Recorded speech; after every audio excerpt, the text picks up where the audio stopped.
Bismillahirrahmanirrahim. Assalamualaikum warahmatullahi wabarakatuh. Sampurasun. Jumpa lagi dengan saya Asep Hidayat dalam pembelajaran informatika. Kali ini saya akan membahas tentang bagaimana mengoperasikan aplikasi pengolah angka dari nol ya. Anggap saja bahwa Anda ini atau kalian ini adalah pengguna awam atau baru mengenal apa yang disebut dengan aplikasi pengolah angka atau spreadsheet. Baik, saya akan paparkan dulu secara teoritis. Pertama, tujuan dari pembelajaran kali ini adalah siswa ataupun kalian siapapun bisa mengetahui fitur-fitur dasar tentang Microsoft Office Excel. Yang kedua, yang berikutnya adalah siswa bisa mengetahui fitur-fitur lanjutan dari Microsoft Office Excel. Nah, kemudian ini mohon maaf gambarnya karena di cropping dulu tidak begitu jelas ya. Intinya di sini nanti akan saya jelaskan tentang fitur-fitur yang ada di Microsoft Excel. Seperti ya ada title, quick access, window, ribbon, ada group ribbon, ada name box, formula, cell, kolom atau kolom, row atau baris, scroll bar, ya, sheet atau worksheet dan seterusnya. Nah, mungkin itu saja untuk pemaparan secara teori. Berikutnya kita ke praktek demonstrasi. Baik, kita lanjutkan untuk sesi demonstrasi bagaimana menggunakan aplikasi pengolah angka. Dalam hal ini kita menggunakan aplikasi pengolah angka berbasis dari Microsoft ya, dari keluarga Microsoft, yaitu Microsoft Excel. Saya jelaskan di sini, atau Bapak jelaskan tentang fitur-fitur apa saja yang ada di Microsoft Excel ya.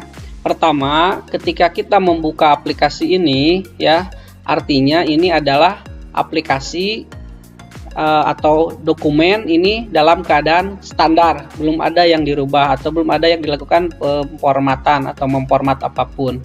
Oke, Bapak jelaskan atau saya jelaskan.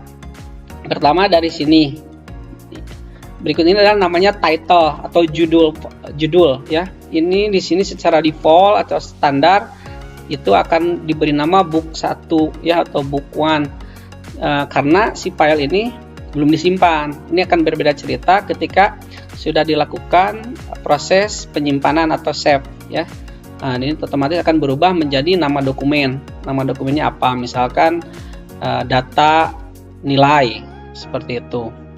Kemudian di sini ada tab ya atau tab ya, ada home, insert, page layout, formula, data, review, view dan selanjutnya. Ini disebut tab atau ribbon ya.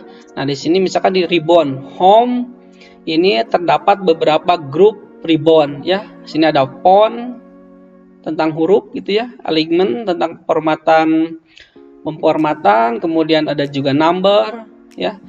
Di tab insert juga ada beberapa grup ribbon, tables, illustration dan sebagainya. Kemudian di tab page layout ada page setup, scale to fit dan seterusnya, kemudian formula dan sebagainya. Itu yang dinamakan dengan grup ribbon. Kemudian di sini kita lihat ya pada tampilan awal bahwa di sini ada yang namanya baris atau kolom ya, bahwa aplikasi pengolah angka Microsoft Excel itu terdiri dari berapa area kerja atau worksheet ya. Worksheet ini istilahnya sheet atau worksheet ya. Di sini ditandai dengan sheet 1 ya. Sheet 1 ini dalam keadaan standar ini terdiri dari sheet 1 dan sebenarnya bisa ditambah. Bagaimana caranya? Kurang lebih seperti ini. Tuh ya. Sheet 1, sheet 2, sheet 3 dan bisa diberi nama langsung. Tinggal di double klik misalkan data 1 seperti itu, double klik data 2, double klik data 3, kurang lebih seperti itu. Jadi dalam satu dokumen kita bisa menyimpan beberapa file sebenarnya.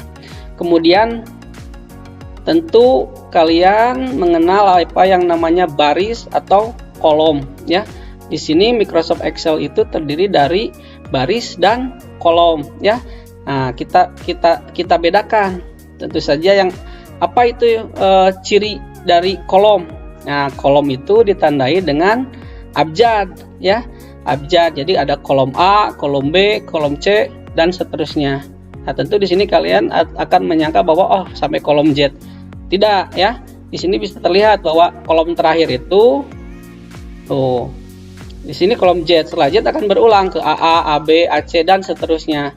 Kalau kita ingin mengetahui kolom terakhir ya tinggal kita tekan Ctrl atau Ctrl plus panah ke kanan. Akan terlihat bahwa kolom terakhir adalah kolom XFD. Nah, seperti itu. Untuk kembali ya, kita tekan Ctrl, panah ke kiri, kita akan kembali.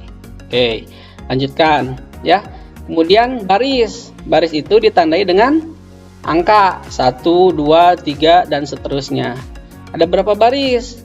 Nah, kita bisa lihat ya, ujungnya berapa. Ctrl plus panah ke bawah. Ya, sini terlihat bahwa ada terdiri dari 1 juta lebih ya, 1 juta lebih baris ya. Untuk kembali kita ke atas. Oke. Istilah-istilah yang ada di Excel diantaranya apa? Cell ya. Cell itu adalah perpotongan antara baris dan kolom. Nah, artinya ini lihat. Di sini ada artinya di sini ada kolom A baris ke 1. Di sini ada bagian yang namanya name box. Name box itu dia akan memberikan keterangan sel aktif. Misalkan saya klik di sini C2 ya, artinya kolom C baris ke 2. Klik di sini sel aktif. Di sini misalkan B5, kolom B baris 5, ini keterangannya tertera di name box ya. Kurang lebih seperti itu. Kemudian yang erat kaitannya dengan baris atau kolom, baris atau row ya, tentu saja kaitannya dengan tinggi ya, tinggi baris. Kalau kolom itu kaitannya dengan lebar kolom atau kolom weight ya. Kalau baris tinggi baris atau row height.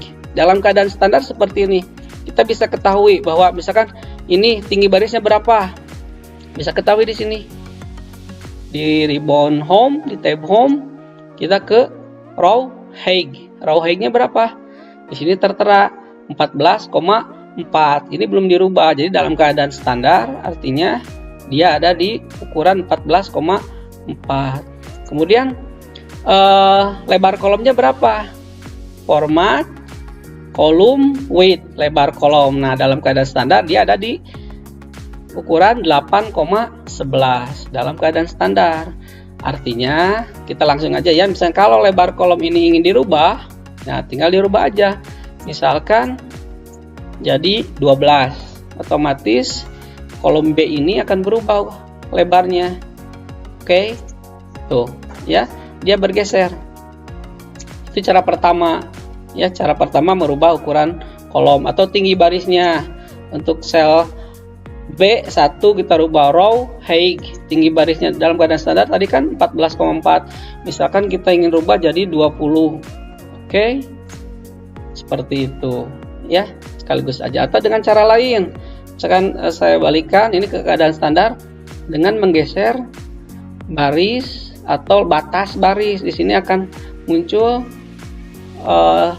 kursor atau pointer dengan tanda panah ke kiri atau ke kanan, artinya itu merubah ukuran ke kiri atau ke kanan seperti ini. Tuh ya,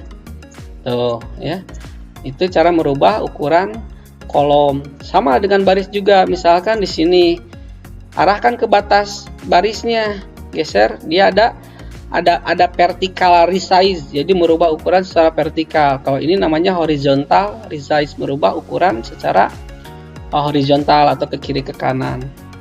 Ini misalkan dirubah ukurannya tuh seperti itu ya, kurang lebih seperti itu, namanya cell ya, cell dan ukurannya. Kemudian ada juga istilah lain yang namanya rank. Ya, rank itu adalah kumpulan dari beberapa sel. Contoh misalkan kalau saya blok dari sini ke sini, artinya ini kumpulan di beberapa sel. Artinya ini rank B2 sampai dengan C5 ya. Atau misalkan dari sini di blok, artinya ini rank E3 sampai dengan K13. Itu yang namanya rank ya, seperti itu. Kemudian untuk tool yang lain saya jelaskan, misalkan ada zoom ya. Ini ya, zoom itu ukuran tampilan, kita bisa perkecil atau perbesar ya, terserah misalkan nyamannya kita di ukuran seperti apa. Itu mungkin. Kemudian untuk materi yang lainnya, teman-teman, anak-anakku sekalian, pada kesempatan ini mungkin hanya itu saja yang bisa saya sampaikan. Mungkin next ketemu di demonstrasi berikutnya lebih ke praktikum ya, lebih ke praktik mengoperasikan aplikasi pengolah angka ya. Baik, itu saja. Mohon maaf apabila ada kesalahan ya Bapak. Kemudian apabila ada pertanyaan atau request tentang materi yang ingin dibahas, boleh sampaikan di kolom komentar. Sekali lagi, kita ketemu lagi di part 2 tentang pembahasan bagaimana mengoperasikan aplikasi pengolah angka. Terima kasih, itu saja. Assalamualaikum warahmatullahi wabarakatuh.